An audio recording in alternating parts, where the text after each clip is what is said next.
Today we will describe about effect of electric current. मतलब electric current अगर किसी conducting wire से आप पास करा रहे हैं तो उसके कितने इफेक्ट हो सकते हैं। तो there are mainly 3 effects of electric current. पहला जो इफेक्ट है वो है heating effect, heating effect of electric current. दूसरा है magnetic effect of electric current और तीसरा है chemical effect of electric current. तो ये जो आपने देखा पहले आइए heating effect of electric current. When an electric current passes through a conducting wire और resistor then most part of electric energy convert into heat energy. This effect या this event is called heating effect of electric current. यानी जब भी किसी conducting wire से या फिर resistor से होकर आप इलेक्ट्रिक करंट पास कराते हैं तो इलेक्ट्रिक एनर्जी का अधिकांश पार्ट वो आपको हीट एनर्जी में कन्वर्ट हो जाता है। इसी इफेक्ट को आप heating effect of electric current कहते हैं। एज फॉर एग्जांपल आप हीटर ले लीजिए, इलेक्ट्रिक हीटर।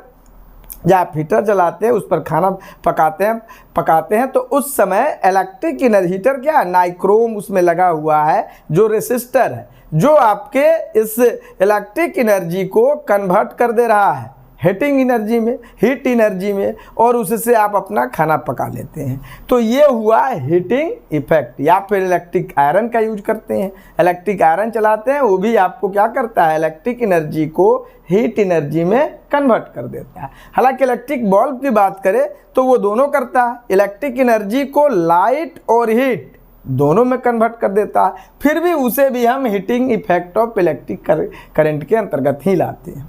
दूसरा है magnetic effect of electric current, कि जब भी किसी वायर से होकर, इलेक्ट्रिक वायर से होकर आप इलेक्ट्रिक करंट पास कराएंगे तो उसके चारों तरफ एक मैग्नेटिक फील्ड प्रोड्यूस होगा। इस इवेंट को आप magnetic effect of electric current कहते हैं। हालांकि सबसे पहले इसे ओस्टेड के द्वारा दिखाया गया था, एक एक्सपेरिमेंट करके इस magnetic effect of electric current को दिखाया गया था, जिसमें किया गया था कि यहाँ एक वायर ले लिए, 2 स्क्रू ले लिया गया, यहाँ से कॉपर वायर को स्ट्रेच कर दिया गया और इससे यहाँ और यहाँ से वायर जोड़ के बैटरी से इसे कनेक्ट कर दिया। यहाँ एक की लगा दीजिए, मतलब स्विच लगा दीजिए। अब एक कंपास को यहाँ रखिए। जब आप देखेंगे कि वायर से इलेक्ट्रिक करंट फ्लो नहीं हो रहा है तो कंपास का नॉर्थ की तरफ रहेगा, साउथ की तरफ रहेगा। लेकिन जो ही आप स्विच ऑन करेंगे, इस वायर से होकर इलेक्ट्रिक करंट पास होने लगेगी तो वैसी स्थिति में कंपास का जो नीडल है वो डिफ्लेक्ट हो जाएगा। मतलब नॉर्थ साउथ की ओर से अगर ऐसे है तो ये ऐसे डिफ्लेक्ट हो सकता है या फिर ऐसे डिफ्लेक्ट हो सकता है। तो इसका मतलब क्या हुआ कि वायर के चारों तरफ मैग्नेटिक फील्ड प्रोड्यूस किया गया है जो कंपास को इफेक्ट किया है।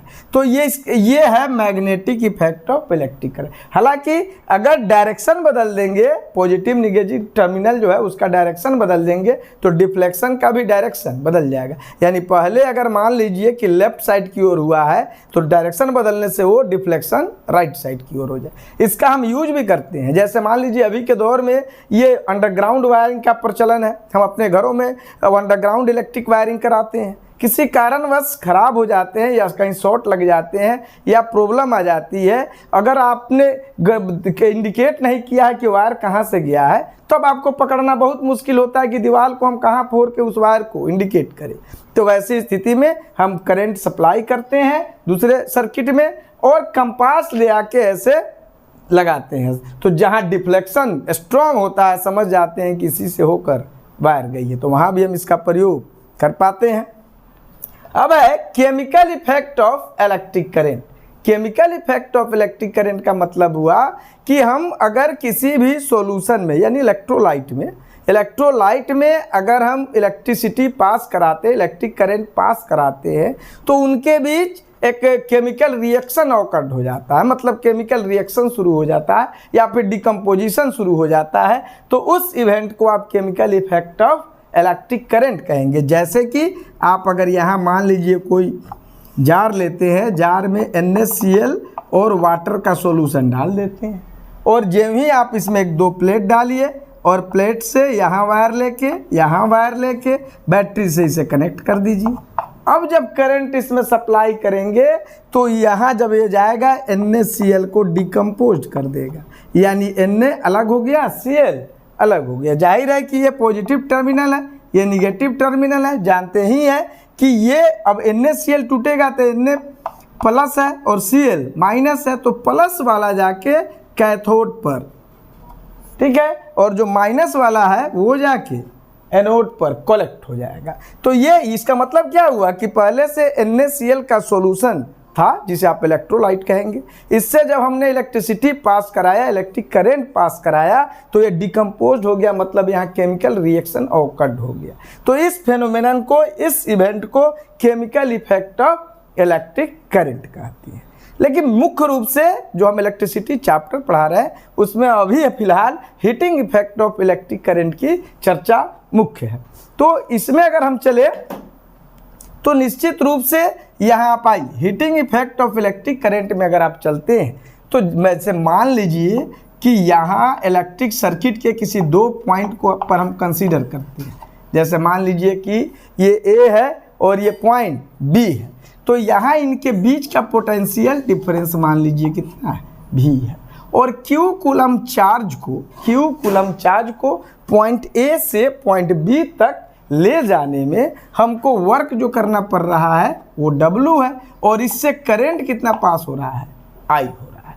तो जाहिर है कि W is equal to VQ हो जाएगा और Q is equal to IT हो जाएगा। और दोनों इक्वेशन को हम कंबाइन करें तो W is equal to VQ, तो V ओम्स लॉ के अनुसार V is equal to RI, और अभी आपने ये देखा derivation Q is equal to IT। इस हिसाब से W is equal to I square RT, और ये वर्क है। तो Joule's law of heating effect कहता है कि कहीं भी आप जिस रेशियो में वर्क करते हैं हीटिंग एनर्जी भी उसी रेशियो में प्रोड्यूस होती है। मतलब अगर W is equal to I square RT है तो निश्चित रूप से हीट भी I स्क्वायर RT होगा। हालांकि हीट को पहले हम Q से ही रिप्रेजेंट करते थे, Q is equal to I square RT, लेकिन प्रॉब्लम क्या होता है कि Q हम चार्ज को भी रिप्रेजेंट करते हैं और हीट को भी रिप्रेजेंट कर रहे हैं, तो थोड़ी सी इसमें कन्फ्यूजन बढ़ जाती है। तो अब Q न लिख के हम लिखते हैं H is equal to I square RT। यानी ये जो फॉर्मूला आपका ड्राइवेशन हुआ, इससे आप पता लगा सकते हैं कि अगर कोई इलेक्ट्रिकल अप्लायंसेज जैसे इलेक्ट्रिक हीटर या इलेक्ट्रिक आयरन रखे हैं तो उसमें जब आप इलेक्ट्रिसिटी पास करा रहे हैं तो कितनी हीट एनर्जी वहाँ प्रोड्यूस हो रही है। ये I का वैल्यू, R का वैल्यू और T का वैल्यू आप रख के H का वैल्यू निकाल सकते हैं। अब इसी आधार पर जूल्स ने एक लॉ दे दिया, जूल्स जिसे आप कहते हैं Joule's law of heating effect. तो Joule's law of heating effect इसी फार्मूला से ड्राइव किया गया है। पहला कि H directly to I square, ये समझ लीजिए Joule's law of heating effect है, इसी से निकालना है। H directly to I square when R and T remains constant. अगर R और T कांस्टेंट हो तो जो हीट है, प्रोड्यूस्ड हीट है, वो I स्क्वायर के डायरेक्टली होगा।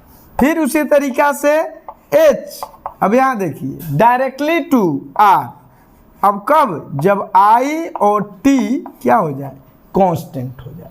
और तीसरा रूल फिर से आप आइए कि H directly to T when R and I remains constant. यानी इस फॉर्मूला से ही Joule's law of heating effect हो गया। जैसा आप देख सकते हैं कि H directly to I square, H directly to R, H directly to T, तो इसे आप कहेंगे heating effect of electric current.